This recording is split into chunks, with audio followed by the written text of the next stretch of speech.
Assalamualaikum warahmatullahi wabarakatuh. Perkenalkan, nama saya Muhammad Jaki Pojan. Di sini saya akan menjelaskan tentang perkembangan dan evolusi pada amfibi, mata kuliah perkembangan hewan. Latar belakang perkembangan embrio atau development dan evolusi pada amfibi. Selama bertahun-tahun, evolusi lebih banyak dijelaskan melalui seleksi alam dan adaptasi lingkungan. Namun, penulis menekankan bahwa proses perkembangan organisme juga berperan besar dalam menghasilkan keragaman bentuk tubuh atau morfologinya. Tujuan yang pertama itu menjelaskan hubungan antara perkembangan embrio dan evolusi pada amfibi. Dan yang kedua, menunjukkan bagaimana perubahan proses perkembangan menghasilkan keragaman bentuk tubuh.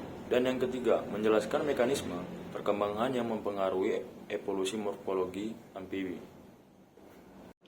Keanekaragaman amfibi merupakan vertebrata pertama yang berhasil hidup di darat sekitar 400 juta tahun yang lalu.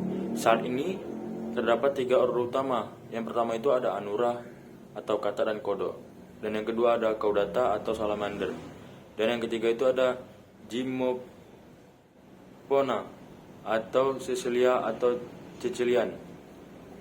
Ketiga kelompok tersebut memiliki variasi bentuk tubuh, fisiologi, perilaku, dan habitat yang sangat besar sehingga menjadi model penting dalam penelitian evolusi. Konsep pertama evolusi perkembangan amfibi. Perubahan ukuran tubuh. Perubahan ukuran tubuh sangat mempengaruhi evolusi bentuk tubuh. Contohnya adalah salamander, genus Torius, salah satu vertebrata darat terkecil. Yang pertama itu tengkorak menjadi lebih sederhana. Yang kedua beberapa tulang menghilang.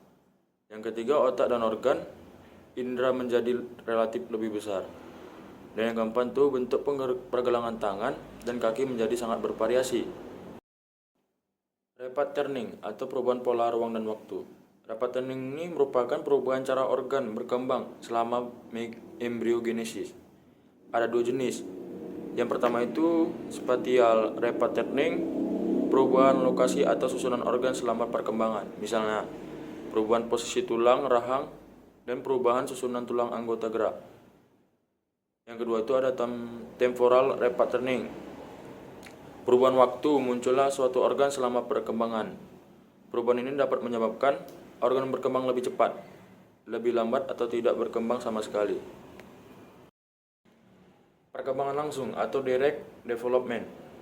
Yang bisa kita lihat pada gambar perkembangan normal itu ada telur, kemudian berudu, kemudian berudu 2 kaki, kemudian lagi berudu 4 kaki, katak muda, setelah itu katak dewasa.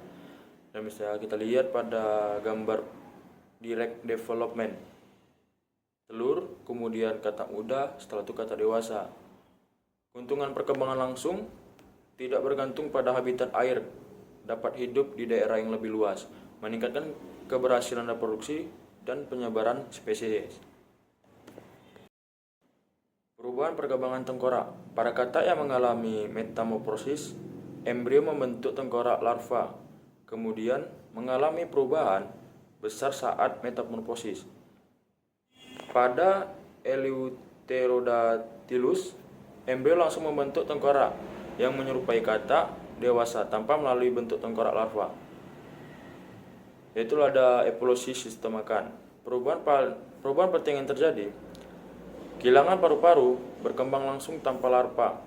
Akibatnya, alat makan menjadi lebih fleksibel, lidah berkembang menjadi sangat panjang, kemampuan menangkap mangsa meningkat. Paidomorfosis. Paidomorfosis adalah keadaan ketika individu dewasa masih mempertahankan sifat-sifat larva. Contohnya adalah axolotl.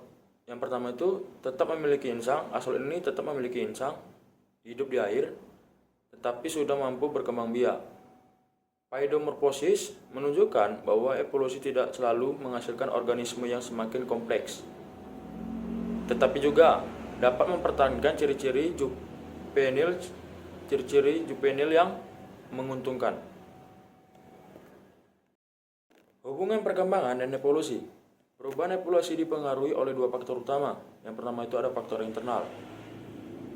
Perkembangan embrio, regulasi gen, pola pembentukan organ. Yang kedua itu ada faktor eksternal. Faktor eksternal ini yaitu ada lingkungan, adaptasi, dan seleksi alam. Kesimpulannya adalah perkembangan embrio merupakan faktor penting dalam proses evolusi amfibi. Keragaman bentuk tubuh muncul melalui perubahan pola perkembangan, bukan hanya akibat seleksi alam, dan evolusi merupakan hasil interaksi antara mekanisme perkembangan internal dan tekanan lingkungan. Baik, sekian presentasi dari saya. Lebih kurangnya saya mohon maaf. Wabillahi taufiq wal hidayah. Wassalamualaikum warahmatullahi wabarakatuh.